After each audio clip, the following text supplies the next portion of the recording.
Abimelech becomes king. Chapter 9. Abimelech, son of Jerubbaal, also called Gideon, went to his uncles.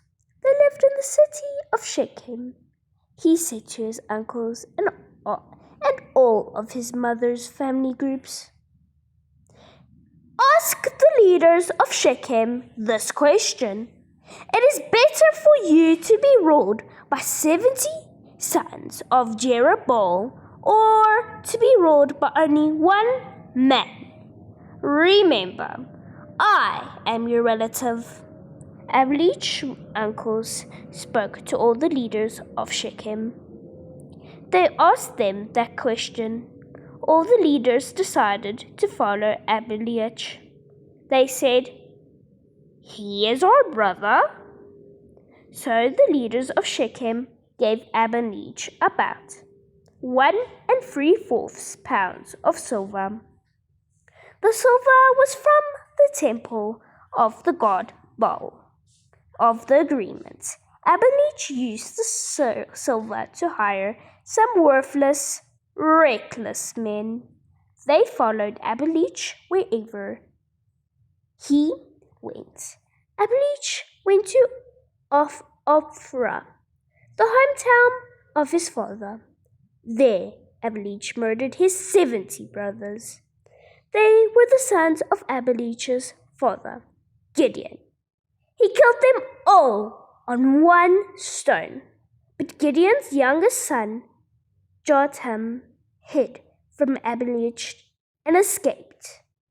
Then all of the leaders of Shechem and Beth Millo came together. They gathered beside in the great tree at the stone pillar in Shechem. There they made Abimelech their king. Jotham's story. When Jotham heard this, he went and stood on top of Mount Gerizim. Jotham shouted to the people, "Listen to me, you leaders of Shechem. Then God may listen to you. One day the trees decide to appoint a king to rule over them. They said to the olive tree, 'You be king over us.' But the olive tree said, 'Men and gods are honored by my arm. Should I stop making it just to go and sway over the other trees?' Then the tree said to the fig tree, 'Come and be our king.' But the fig tree answered, 'Should I stop making my sweet and good fruit? Should I stop just to go and sway over the other trees?'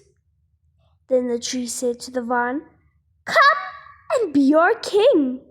But the vine answered, 'My wine makes men and gods happy. Should I stop making it just to go and sway over the trees?' Then all the trees said to the thorn bush, 'Come and be our king.' But the thorn bush said to the trees, 'If you really want to appoint me king over you, come and find shelter in my shade. But if you do not want to do this, let fire come out of the thorn bush. Let the fire burn up the cedars of Lebanon.' Now, were you completely honest and sincere when you made Abimelech king? Have you been fair to Gideon and his family? Have you treated Gideon as you should? Remember, my father fought for you. He risked his life to save you from the power of the Midianites. But now you have turned against my father's family. You have killed my father's 70 sons on one stone. You have made Abimelech king over the people of Shechem. He is the son of my father's slave girl. You made Abimelech king just because he is your relative. So then, if you have to be honest and sincere to Gideon and his family today, be happy with Abimelech as your king, and him and may he be happy with you. But if you have not acted right, may fire come out of Abelage. May that fire completely burn you leaders of Shechem and Beth Millo. Also, may fire come out of the leaders of Shechem and burn up Amalek. Then Jehoram ran away. He escaped to the city of Beer. He lived there because he was afraid of his brother Abimelech. Abimelech fought against Shechem. Abimelech ruled Israel for 3 years. Then God sent an evil spirit to make trouble between Abimelech and the leaders of Shechem. So the leaders of Shechem turned against him. Abimelech had killed Gideon's 70 sons. They were Abimelech's own brothers, and the leaders of Shechem had helped him kill them. So God sent the evil spirit to punish them. The leaders of Shechem were against Abimelech then. They put men on hilltops. These men attacked and robbed everyone who went by. Abimelech was told about these attacks. A man named Gal and his brothers moved into Shechem. He was the son of Ebed. The leaders of Shechem decided to trust and follow Gal. The people of Shechem went out to the vineyards to pick grapes. They walked on the grapes to make wine. Then they had a feast in the temple of their God. The people ate and drank and cursed Abimelech. Then Gal, son of Ebed, said, "We are men of Shechem. Why should we obey Abimelech? Who does he think he is? Isn't Abimelech one of Gideon's sons? Didn't Abimelech make Zebul his officer? We should not obey Abimelech. We should obey the man of Hamor, Shechem's father. Why should we obey Abimelech? If you made me commander of these people, I would get rid of Abimelech. I would say to him, 'Get your army ready and come out to battle.'" Now Zebul was the ruler of Shechem. He heard what Gal, son of Ebed, said, and Zebul became very angry. He sent messengers to Abimelech into the city of Armah. The message said, "Gal, son of Ebed, and Gal's brothers have come to Shechem. Gal is turning the city against you. So now you and your men should get up in the night. Then go lie in the fields outside the city. When the sun comes up in the morning, attack the city. Gal and his men will come out to fight you. Then do what you can to them." So Abimelech and his ancestors got up during the night. They went near Shechem and separated into 4 groups. There they hid. Gal, son of Ebed, went out and was standing in the entrance to the city gate. And he was standing there. Abimelech and his soldiers came out of their hiding places. When Gal saw the soldiers, he said to Zebul, "Look! There are the people coming down from the mountains." But Zebul said, You are seeing the shadows of the mountains. The shadows just look like people." But again Gal said, "Look, there are people coming down from the center of the land, and there is a group coming from the fortune teller's tree." Zebul said to Gal, "Where is your bragging now? You said, 'Who is Abimelech? Why should we obey him?' You made fun of these men.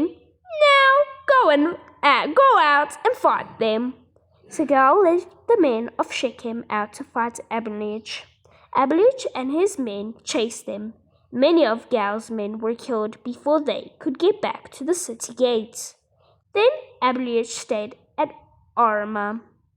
Zebul forced Gaal and his brothers to leave Shechem. The next day the people of Shechem went out to the fields. Abimelech was told about it.